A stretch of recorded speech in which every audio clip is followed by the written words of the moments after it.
દયા વહી ગઈ. કલીનો ધર્મનો આ પ્રભાવ દયા ઉપર પડ્યો.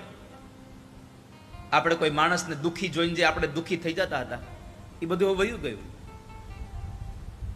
એક સમય હતો કે માણસ કોઈનું દુઃખ ન જોઈ શકતો, પોતાની સંપત્તિથી બીજાને મદદ કરતો, પોતાની આવડતથી બીજાને મદદ કરતો હતો.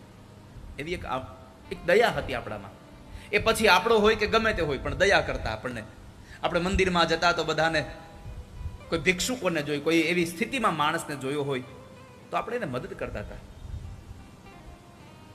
પણ આજે બધું છૂટતું ગયું. આયુષ્ય ઓછું થયું કળયુગમાં. આયુષ્ય બંધ થયું. પહેલાના સમયમાં 100 વર્ષ આપણે જીવતા હતા વડીલો આપણા.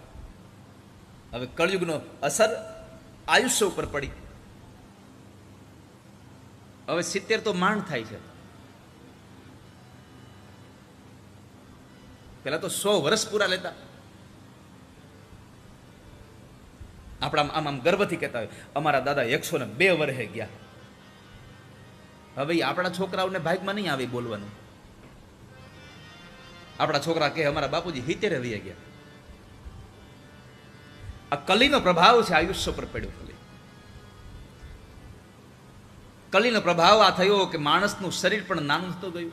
પેલાના લોકોની આપણને આમ ઊંચાઈ પણ મળતી, ખાલી શરીરની નહીં બધી ઊંચાઈ મળતી. પહેલાના સમયમાં શરીરની જ ઊંચાઈ નહીં, માણસોની પણ ઊંચાઈ મળતી હતી, માણસાઈની પણ ઊંચાઈ મળતી હતી. અત્યારે હવે બે નાનું થઈ ગયું. માણસની ઊંચાઈ ઘટી ગઈ, એ માણસાઈની ઊંચાઈ ઘટી ગઈ.